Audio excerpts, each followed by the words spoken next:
Halo, perkenalkan nama saya Eldeta Federica Kanamangi dengan NIM 22011140103. Pada video kali ini saya akan menjelaskan materi tentang perkembangan kurikulum IPS di Indonesia.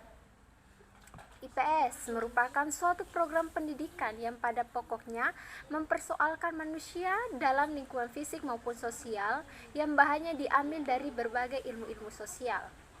Dalam pembentukan pendidikan IPS, terjadi perkembangan kurikulum dari tahun ke tahun yang dapat menyempurnakan materi serta metode dalam pembelajaran. Pada tahun 1947, kurikulum pertama lahir pada masa setelah kemerdekaan. Dalam kurikulum ini, rencana pembelajaran harus menghubungkan dengan kehidupan sehari-hari, tetapi kurikulum ini lebih memfokuskan pada ranah afektif. Maka kurikulum mengalami perkembangan pada tahun 1964 yang bidang studinya mulai berdiri sendiri dan dikenal sebagai pendidikan kemasyarakatan. Tetapi kurikulum ini dilakukan pembaharuan menjadi kurikulum 1968. Pada tahun 1975, materi IPS mulai ditata secara terpadu dengan ilmu sejarah, geografi, dan ekonomi. Tetapi pada pendidikan kewarganegaraan dipisah dari IPS dan dinamai Pendidikan Moral Pancasila atau PMP. PMP diajarkan sejak kelas 1, tetapi IPS mulai dari kelas 3 SD. Dan pada tahun 1986 kurikulum disempurnakan yang menekankan pada pembelajaran keterampilan proses.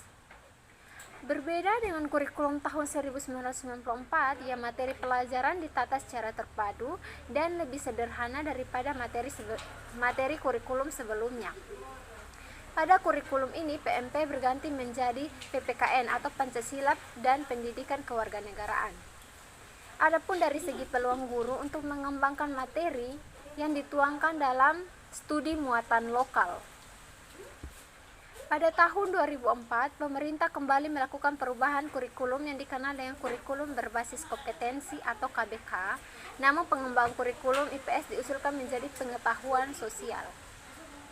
Kurikulum 2006 atau dikenal dengan nama kurikulum tingkat satuan pendidikan atau KTSP merupakan kurikulum yang menekankan pada ketercapaian kompetensi dasar dari standar kompetensi yang dipersyaratkan pada setiap kelas. Peluang bagi guru sebagai pengembang kurikulum ini untuk berkreasi dalam pengembangan kurikulum yang mengacu pada pembelajaran IPS yang pakem atau pembelajaran aktif, kreatif, dan menyenangkan. Kurikulum 2013 atau K13 merupakan salah satu kurikulum yang bersifat tematik integratif atau pendekatan yang pembelajarannya menyatukan berbagai kompetensi dari mata pelajaran yang lain.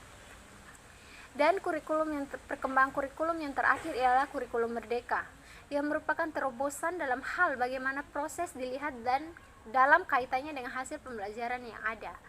Pembelajaran IPS dalam kurikulum merdeka digabungkan menjadi mata pelajaran ilmu pengetahuan alam dan sosial atau IPAS yang dengan harapan dapat memicu anak untuk mengelola lingkungan alam dan sosial dalam satu kesatuan. Sekian pemaparan materi dari saya terkait dengan perkembangan kurikulum IPS di Indonesia. Untuk itu, bila ada kesalahan kata, saya mohon maaf. Sekian dari saya, terima kasih.